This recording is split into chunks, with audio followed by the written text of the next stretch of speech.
You're listening to The Briefing, first broadcast on the 4th of February 2025 on Monocle Radio.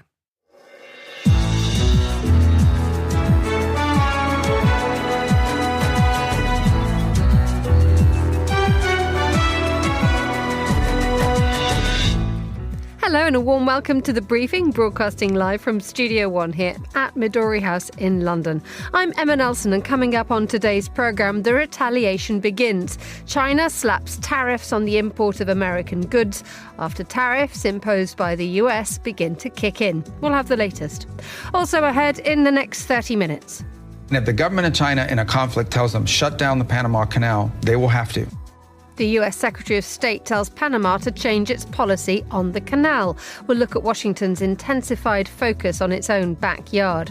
Plus, we'll hear why, although God is love, falling in love if you work for him isn't allowed, as a couple are fired for getting married while working at the Vatican. And Muumipeikko pikkumyy ja muumipappa esiintyy. Silloin laulu kutsukoon. a celebration of our cuddly Finnish friends as the Moomins turn 80. That's all coming up right here on The Briefing with me, Emma Nelson.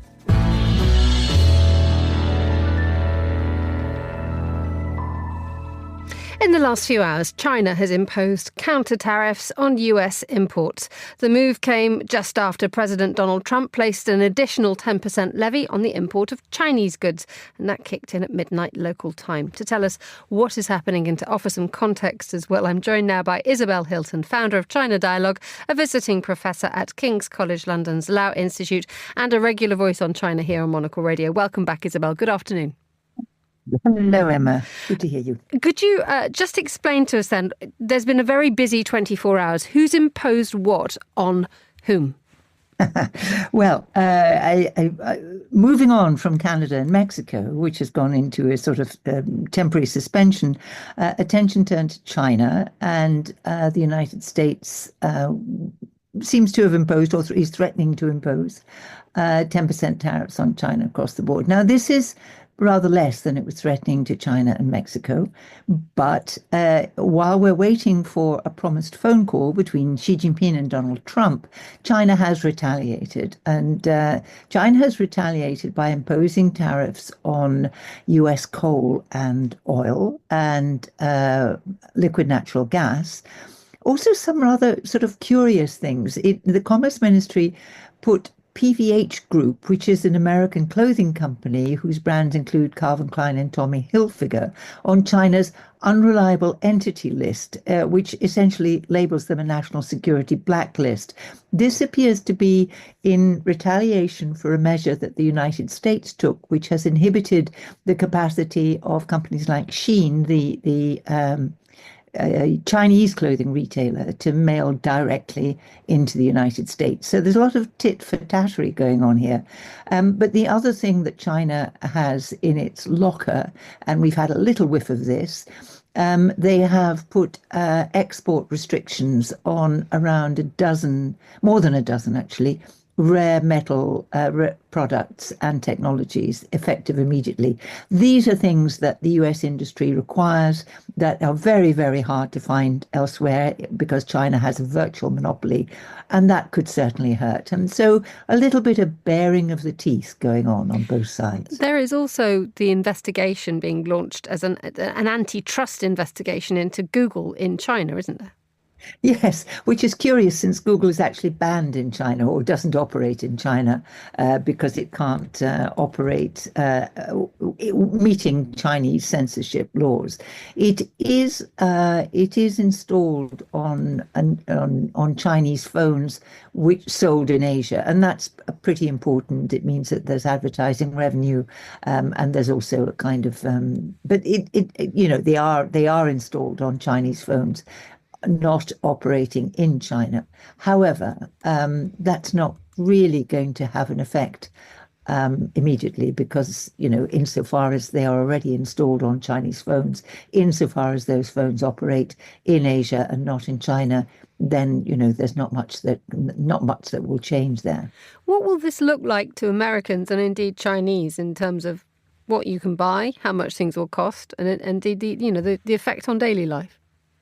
Well, I think for the American consumer, it will take a little while, even assuming all these things were to go into effect immediately. It would take a little while for the industrial side to work through the production chain. In terms of buying directly from big distribution companies like Shein, that would certainly be felt.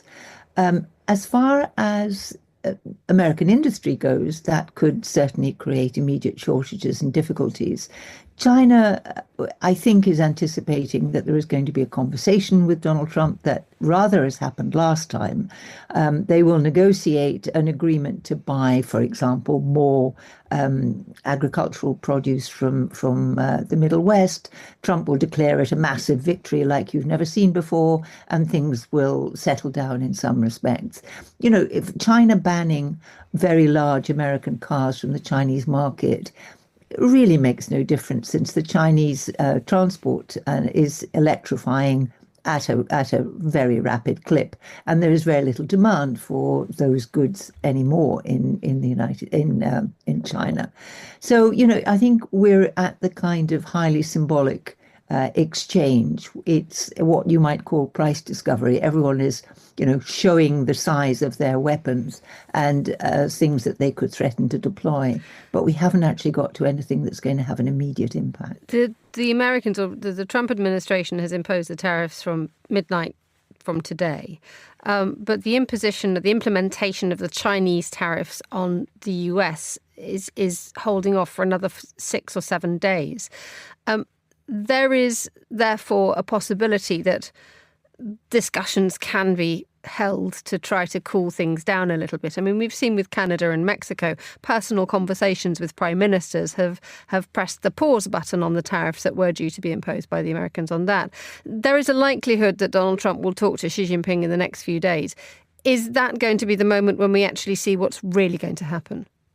Well, I would think so. And again, you know, if previous patterns or anything of behavior or anything to go by, this is how Trump tends to operate. You know, he opens with a sort of big symbolic blast from the shotgun, and then they sit down and they hammer out a few more details. It's a little more complicated with China because the volumes of trade are high, and because, unlike Canada and Mexico, they're not particularly friendly countries anymore.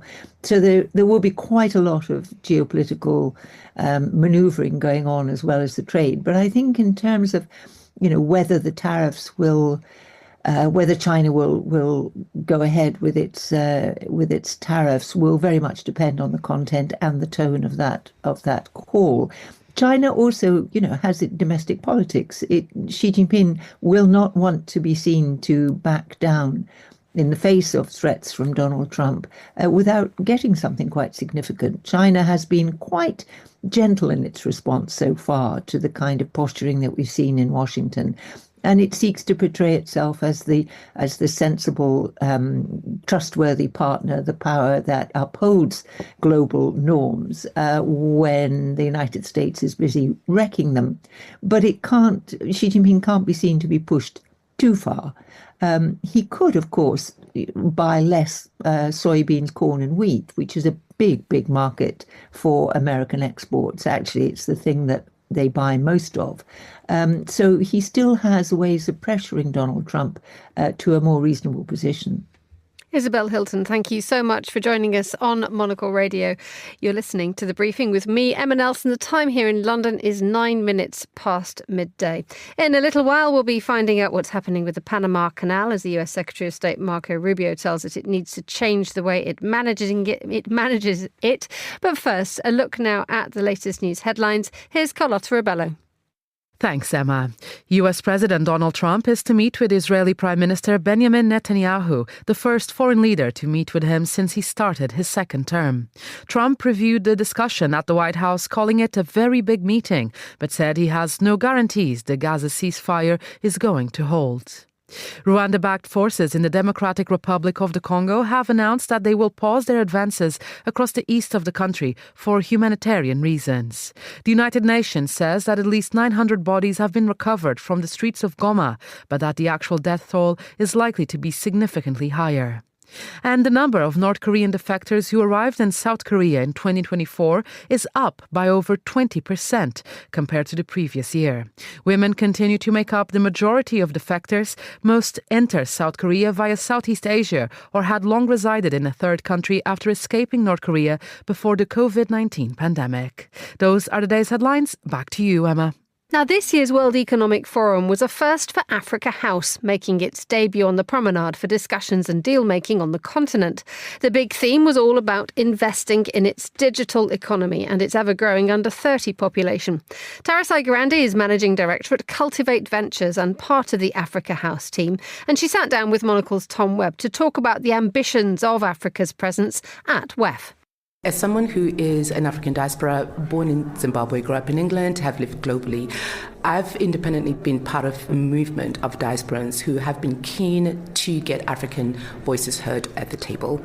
And I believe that this is the first year really here at Davos where a lot of local diasporans or global diasporans are all coming together to address the issues of ensuring that a lot of the solutions to Africa's challenges are coming from an African perspective, but also rather than just focusing on the problems, actually coming up with the solutions, but also future commitments as to how we will ensure that there's accountability moving forward. And let's talk about some of the challenges you're addressing. There was a session with will.i.am just now about development and technology on the continent. Has Africa been sidelined, do you think, in terms of development of sustainable technology and AI?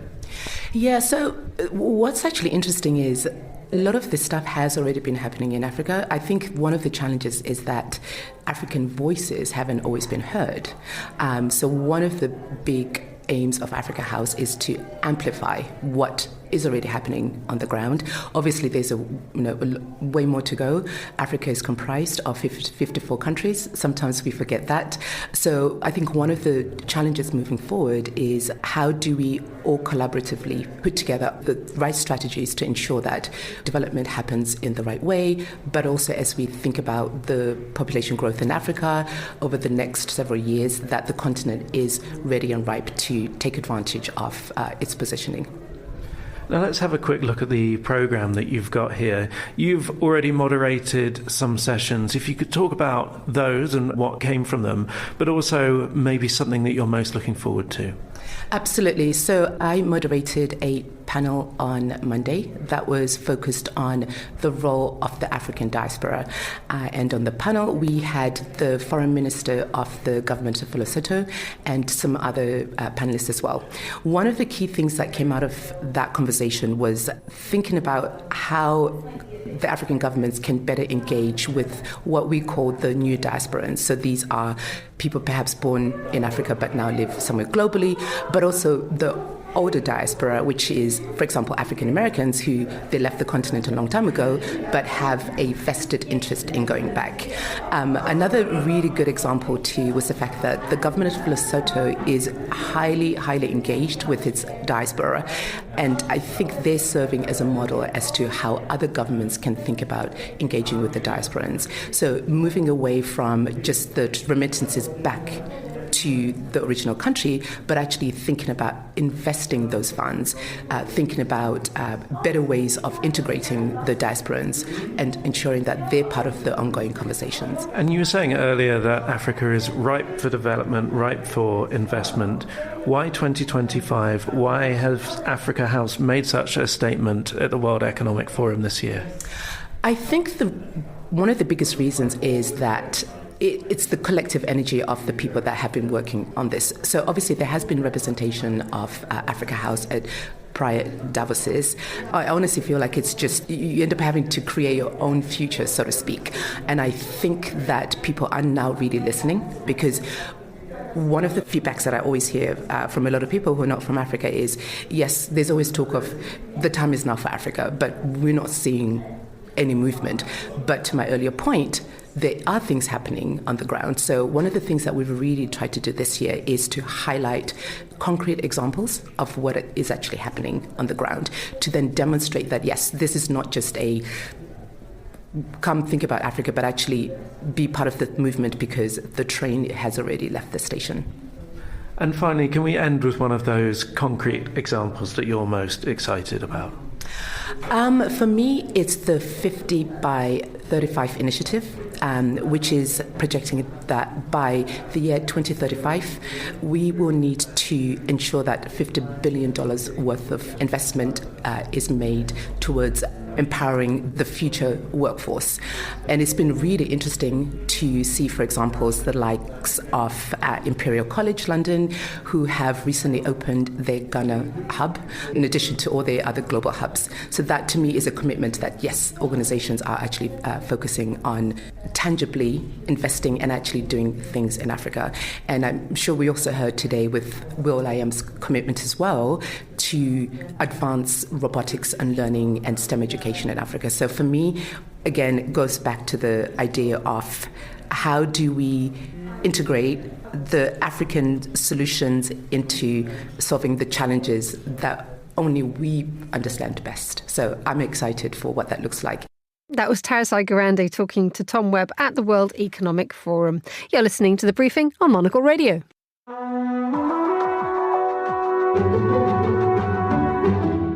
The US Secretary of State, Marco Rubio, has warned Panama to make immediate changes to the way it manages its canal. Speaking after a meeting with the country's president, he said the current levels of Chinese presence violates a decades-old treaty signed by the US and Panama. Well, Dr. Chris Sabatini is Senior Fellow for Latin America at Chatham House. Good afternoon to you, Chris. Good afternoon. So how bad is this influence of China then? It's not bad at all. The truth is, it's reduced to two port companies that are owned by a Hong Kong port interest on either side of the canal. What they do is effectively take containers that come off ships and replace them. They're sort of like, if you will, sort of the Amazon delivery people. They're not in control of the port. They're not in control of the canal. They're not, as Donald Trump has repeatedly said, there are no Chinese soldiers. Now, in the canal. Now, do these container ships actually have some presence in the port? Yes, that's true. Could they perhaps in the future be used by China to exert some influence on the canal, in particular to gain intelligence? That's true, but it's nowhere near the levels that Donald Trump is claiming. So what is America after then? This is always the question in the last couple of days, hasn't it been? I think in this case, primarily he's attempting to show that he's really serious about checking Chinese influence, even if it's somewhat imagined. I think in part he also wants to assert U.S. influence over what has been, really, if you will, one of the sphere of U.S. control in the hemisphere. And then also what I think he's after is an option for the U.S. to be able to get free passage, especially for its naval ships, to go through the canal so it can save money and maybe even have a leg up on bidding on future infrastructure projects in the canal. You've just come back from Panama. How are they all dealing with it? I think the best example is if you go from the airport to the hotels or the city center, it is the entire way is festooned with Panamanian flags, as are many cars on the road. For the Panamanians, the canal is a point of pride. They helped build it. They operate it very professionally, independently. It is really sort of the landmark of the entire country. And to them, this idea that Trump would, invade Panama and take back the canal is deeply, deeply offensive. So, yes, there's a real rich sense of nationalism, even anger against Donald Trump, and a little bit of confusion over what exactly he wants. The approach, however, is that, as far as we can gather, the Panamanians are taking a very technical approach to this. And no matter the bombast of the threat of sending soldiers down to the Panama Canal, there is something that the Panamanians have to do, which is to retain a sense that this ultimately is negotiating with a deal maker. That's exactly right. And they had a whole list of offers that they were going to make to Marco Rubio. Now, the problem is, of course, no one really knows what exactly Donald Trump wants, nor is Marco Rubio fully vested with the authority to cut the deal. That's going to depend on Trump. But yes, everything from maybe even potentially reletting those contracts with the rebidding those contracts with a Chinese Hong Kong-based company, allowing ships to pass through the Panama Canal free of charge, U.S. ships, as well as, and this has already been announced, is letting the Belt and Road Initiative, China's infrastructure investment project, to expire. But Donald Trump right now, at least in his initial reactions, doesn't seem satisfied with those yet. Speaking from the position of a senior fellow for Latin America at Chatham House, on a more general view, Chris, what is the reaction to the fact that America, or rather Donald Trump in particular, seems to be taking a laser-sharp focus on his own backyard at the moment, renaming the Gulf of Mexico, threatening and then withdrawing from tariffs, targeting Panama.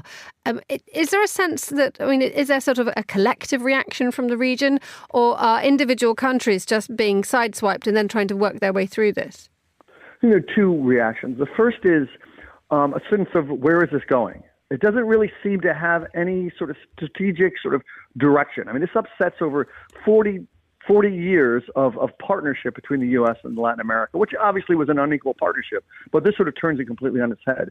The second issue is, the truth is a lot of countries in Latin America, while they may stand with Panama in terms of national sovereignty, they're not willing to stand up because that could put them next in the sights of Donald Trump. So it was very curious. I was at an international conference with a lot of Latin American governments, and while they all sympathize, no one's willing to put their head above the parapet because they all know how erratic and blustery Donald Trump can be.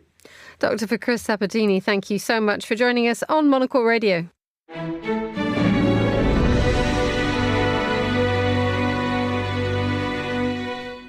1322 in Rome. Now, an office romance is not an unusual thing, except when you work at the Vatican. Domenico Fabiani and Silvia Carlucci are, or rather were, employees of the Institute of Religious Works, referred to locally as the Vatican Bank. Well, they got married in August, congratulations to them, only to be promptly fired. And now they're taking the Vatican to court. Joining me now from our studio in Zurich is Juliet Lindley, journalist and former Vatican correspondent. A very good afternoon to you, Julieta, I should call you, because this is a Romeo and Juliet story of the Vatican. It is a bit of a Romeo and Juliet story at the Vatican. Thank you, Emma, for that introduction. But it's actually not very Romeo and Juliet because they're not from feuding families. They're not being hindered from being together. And they didn't have to die in order to be together. They just lost their jobs. So explain to us exactly how it happened. Yeah, so we're talking about the Vatican Bank, and the thing is that the bank is in a city that is headed up by a gentleman who's always urging couples these days to marry and to have babies rather than parenting pets. He has a thing about so many young people getting dogs instead of having children. And he's the same gentleman who is known for championing workers' rights and who says that work is a crucial foundation of human dignity. So what is this all about? Well, it's a couple who met at work, as you said, decided to get married last February, a year ago. The Vatican Bank in May published a new law saying that marriages between people who worked in the same place were banned. They got married last August and then they lost their jobs. The timing is absolutely crucial here because they said that they announced their intention to marry 3 months before the law came into effect. So they're now taking the Vatican Bank to court in a civil trial that started this week, and they're asking to be reinstated and to be awarded damages for mobbing. Now, the fun fact here, Emma, is that they're being represented by a lawyer who's something of a celebrity in legal matters here at the Vatican, and she's called Laura Sgro, and the case is getting, therefore, a lot of traction in the Italian and in the Vatican press. Now, the thing is that Silvia and Domenico are fighting the fact that the law is being applied retroactively. But the defense says the law had been in the works for some time, and in any case, we're talking about a bank, and this is standard policy in financial institutions in order to avoid conflicts of interest, corruption, or favoritism. Right. So we have this legal case is getting plenty of coverage in the Italian press. But when you look more generally at the Vatican, apart from obviously having to adhere to a few rules and regulations and not to have any conflict of interest, what's it like working at the Vatican? Is it considered to be a good place to work? Funnily enough, we would consider it perhaps a bit quaint and not necessarily the place to aspire to work. But in Rome, it's like, oh, you work at the Vatican? Wow.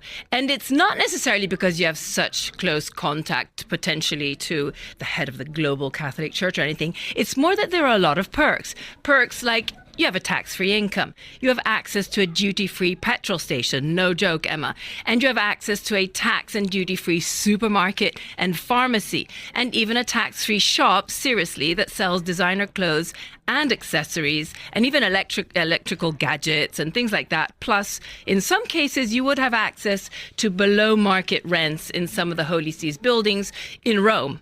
And not just that, if you are going to fall in love, there are probably worse places on earth to have an office romance. I mean, there's no sort of furtive cuddling in the lift. You have some of the world's most beautiful architecture to fall in love in front of and behind and under and in.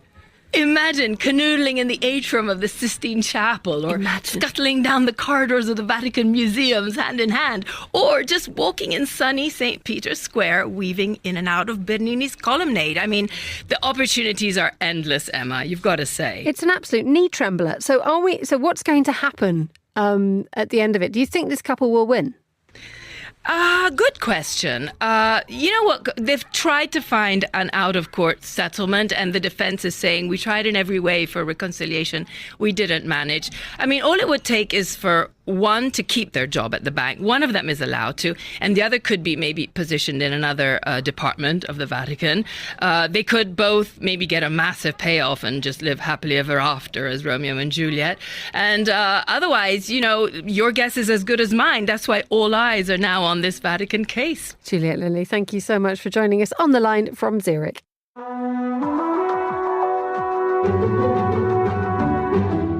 No canoodling here, because we're off to Helsinki for the latest from the Nordic region. Petri Burtsoff is Monocle's Helsinki correspondent and joins us now. Good afternoon, Petri. Good afternoon, Emma. We're having cuddles of a different kind, the Moomins. Yes, exactly. So in the February issue of Monocle, I feature the company looking after the Moomin characters and sort of their legacy, and also the legacy of their creator Tove Jansson. And when I was reporting this story, what I really found interesting and also somewhat surprising is the fact that it's actually a 680 million euro global business. I mean, we all know this as a Finn in particular. You know these Moomin characters, these whimsical, weird characters. And, you know, I knew that they were big in Asia, but I had no idea that this business was has such a global spread, you know, and also, you know, the fun fact that it's a completely family-run business, but they, you know, instead of just doing sort of children's stuff, they actually cooperate with brands such as Comme des Garçons, Rimowa, Starbucks, and even Bulgari. And I think they have like almost 1,000 licensees globally. So just, you know, really an interesting look into the world of the Moomins and what happens in the background. What's lovely is that we have illustrations in your article of the original characters as they first appeared. There is an absolutely amazing rendition of Stinky, he's a troublemaker, isn't he? He's a villain. He's proud of it. He's also got sort of a fantastically fuzzy body and little antennae instead of ears. And the illustrations that you found, or indeed the original sort of like models, are really quite something to behold. Yes, exactly. It was, you know, this is like, it's a secret that even I, as the Helsinki correspondent, you know, I should know these things, but I didn't. They have this secretive Moomin archive, which features over 10,000 items, and they don't really make a lot of publicity about this. So, but I was given access, and you know, I saw those early figurines that you mentioned from the 1950s, and also some of the earliest Moomin drawings. You know, when Tove Jansson she was first and foremost a painter. So you know, she would paint, and then early on in her career, these small characters would appear as part of her paintings, these Moomin characters, and then they evolved into this massive and popular franchise. So it was a real privilege to be given access to this archive. There is this really beautiful story behind the origins of Moomins, isn't it? Because it was Tove Jansson who illustrated as a fairy tale to comfort herself during the Second World War, and the blue house, that the Moomin house, is this symbol, isn't it, of security and shelter and a sense of belonging. An incredibly strong and powerful message behind what is, you know, essentially what we just think is lighthearted and a bit cute. Exactly, that's true. We should remember that Tove Jansson was most prolific in her career during the war years, and also in Finland, sort of before the Second World War, we had the Civil War, and she was already active after the Civil War. And then let's also remember the fact that Tove Jansson was was a lesbian. She had an affair with several affairs when she was together with a woman, and of course, 100 years ago, you know, 80 years ago, this was something completely unheard of, at least in the public sphere. So, you know, she had a lot of sort of demons around her and the Moomin Valley and the characters that provided refuge, as you said, to Tove Jansson. Don't wish to put you on the spot, but we played the Moomin theme at the beginning of the programme. I wonder if we can just listen to that again. Muumipeikko pikkumyy ja muumipappa esiintyy. Silloin laulu kutsukoon. I was just wondering, Petri, what are they singing? They're basically introducing the different characters, the little Mai and the Moomin troll as well. And this is, of course, from a popular Japanese cartoon about the Moomins that has been a big part of my childhood, so I'm getting a bit emotional hearing that. And then, of course, the Moomin characters launched a new sort of a modern-looking version of this of these cartoons a couple of years ago, and that has also proven out to be very, very popular. It was noticed before we came on air that your voice and the voice of the person singing the Moomin song isn't a million miles apart. It isn't you, is it, Petri? Sadly not, but it's really comforting to hear that, Emma. I think I have a career if ever my radio career somehow doesn't last, so I'll do the Moomin voices. Petri Bertsov, Moomin singer. Let's see if there's anything else happening in your neck of the woods. What else have you picked up on your travels, especially to put in the magazine?